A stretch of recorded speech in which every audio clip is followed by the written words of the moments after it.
پخوانی ولسمشر غني بیرته راځي خو څنګه؟ لیکنه عبدالرقیب سیال. هیواد کې وروستی بدلون ناڅاپي پیښه نه ده. امریکا پلان دا نیولی و چې واګي په مسؤلیت طالبانو ته ورکړل شي، ځکه دوی 18 میاشتې په دې بحث وکړ د افغانستان دننه مطرحو ګوندونو، سیاسي څیرو، سیمې هیوادونو او خپله له جمهوریت سره له مسلسلو خبرو وروسته او د طالبانو پرلهپسې ضد له امله امریکا مجبوره وه چې خپله تسلیمي ومني. ټوله هڅه دا وه چې امریکا سلامته له افغانستان نه ووځي او د اوړو یوه پوزه ځان ته کږدي. خو د پخواني ولسمشر محمد اشرف غني له پام غورځولو او دته د ناسمو او غولونکو معلوماتو رسېدو یا د ټوله طرحه شوې معضله له صفر سره ضرب کړه.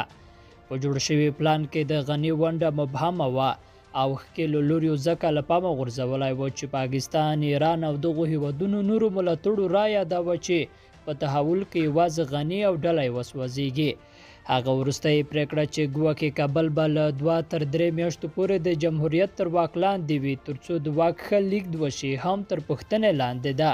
ولې امریکا افغانستان ته وار له واره د امریکایي 3000 پوځیانو راتګ منلی و او راغله؟ بله ده چې ولې له یوې داسې مهمې پرېکړې چې د یوه نظام د ړنګېدو خبره وي خو د حکومت له منتخبه حاکم پټ پاتې شي؟ یا د پوښتنو او دغې خامې معضلې غني مجبور کړ چې له هیواده د ناڅاپي وتلو پرېکړه وکړي. سمه ده چې د هیواد د لومړي مسؤل په توګه د هغه ناڅاپي وتلو کړکېچ لا پسې زیانمن کړ، خو که پاتې شوی و هم وای نو لاس تړلی به طالبانو ته ور تسلیم شوی و چې دا به د تاریخ یو بل مهم داغه ثبت شوی وای. د پلان ګډوډېدو او طالبانو ته د هیواد د مسؤلیت ورګرځېدو له امله چې د ډېر ناورین مخه ونیول شي، له ارزونو او مهمو مشورو پرته د چارو پر مخ وړلو لپاره طالبانو خپله سرپرسته کابینه اعلان کړه. امریکا د سیمې هیوادونه، اروپایي اتحادیه، نړیواله ټولنه تر اوسه په تمه ده چې طالب له سیمې او نړۍ سره د تعامل سیاست لپاره څنګه اقدامات کوي ترڅو د دوی مشروعیت ورو ورو مطرح شي. خو دا دی تر اوسه 2 میاشتې تیریږي خو یوه هیواد هم د رسمیت لپاره مزي خبره هم نه ده کړې. امریکا په ټوله کې نړیواله ټولنه فکر کوي چې پاکستان، روسیه، چین، ترکیه او نور اسلامي هیوادونه به افغانستان کې اسلامي امارات ژر وماني. خو تر عربي بلاک وړاندې هم دغه هیوادونه چې ګواکې د طالبانو پر ملاتړ تورن خو د رسمیت پیژندو خبره تر اوسه څوک نه یادوي.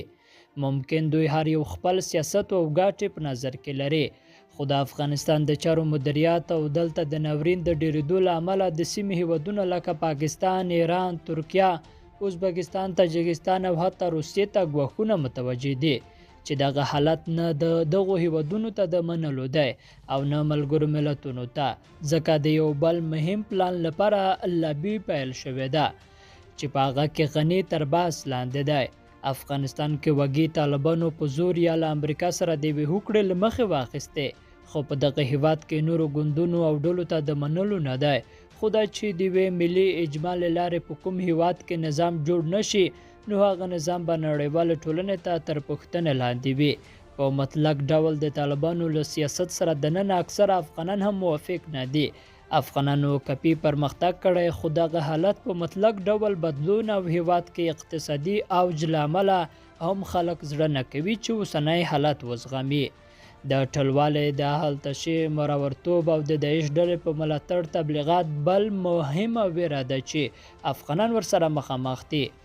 دا ستونزې طالبانو درک کړې دي او ممکن هوکړه ولري چې د وضعیت مدیریت لپاره ورسره نړیوال او داخلي مخکښې څیرې ګډ کار وکړي او دغه سیاست یې څه نه څه واضح کړی هم دی. له همدې امله د حزب اسلامي مشر ګلبدین حکمتیار ستونزو ته په کتو هیواد کې د داسې ټاکنو خبره وکړه چې اسلامي شرایط پکې په نظر کې نیول شوي وي.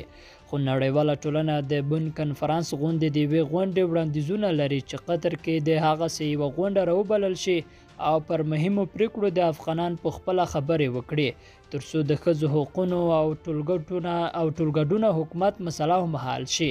په دې اړه د طالبانو لیدلوری لا واضح نه دی چې مني یې او که څنګه، خو ټلواله پخوانی ولسمشر حامد کرزی او ممکن محمد اشرف غني هم له دغسې یوې هوکړې سره موافقه وکړي.